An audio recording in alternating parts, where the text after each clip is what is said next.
வணக்கம். நான் உங்கள் குருவே சரணம் ராஜகோபால். இன்றைக்கி ஒரு வர்க்க சக்கரம்னு இருக்குது, கோரா சக்கரம் இருக்குது, சாம்பவி சக்கரான்னு இருக்குது. இந்த சாம்பவி சக்கராவில் சில பதிவுகளெல்லாம் இன்னிலேருந்து கொடுக்கலாம் அப்படின்னு ஒரு எண்ணம். இந்த சாம்பவி சக்கரா அப்படின்னா என்னென்னா, ஒவ்வொரு டிகிரிக்கும் ஒரு பலன். ஒவ்வொரு கிரகத்துக்கு ஒரு கிரகம் எவ்வளவு தூரத்தில் இருக்குது அதுக்கு தகுந்த பலன். சூரியனுக்கு சனி எத்தனாவது டிகிரியில் இருக்கோ அதுக்கு ஒரு பலன்.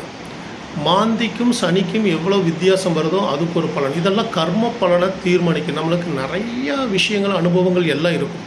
ஆனால் ஒன்றும் இல்லாதவன் மேலே டாப்பில் ஏறி உட்காந்துருப்பான். காரணம் என்னென்னா, நம்மளுடைய அறியாமை, புரிதல் இதுதான் அப்படின்னு கேட்டால் இல்லை, கர்ம பலன் கெட்டு போயிருக்கு. அது எப்படி நிவர்த்தி செய்யலாம், எப்படி பண்ணுனா சரியாகுங்கிறத பற்றி தான் இந்த பதிவு. அதை பற்றி தெரிஞ்சுக்கிறதுக்கு தான் இந்த சாம்பவி சக்கரா அப்படிங்கக்கூடிய இந்த வர்க்க சக்கரத்துக்குள்ளே இருக்கிற பதிவு. இது நம்ம ஸ்டூடெண்ட்டுக்கெல்லாம் நிறைய கொடுத்துருக்கோம். நீங்கள் இதை தெரிஞ்சுக்கணுன்னா இந்த நம்பரை கூப்பிடுங்க. நன்றி, வணக்கம்.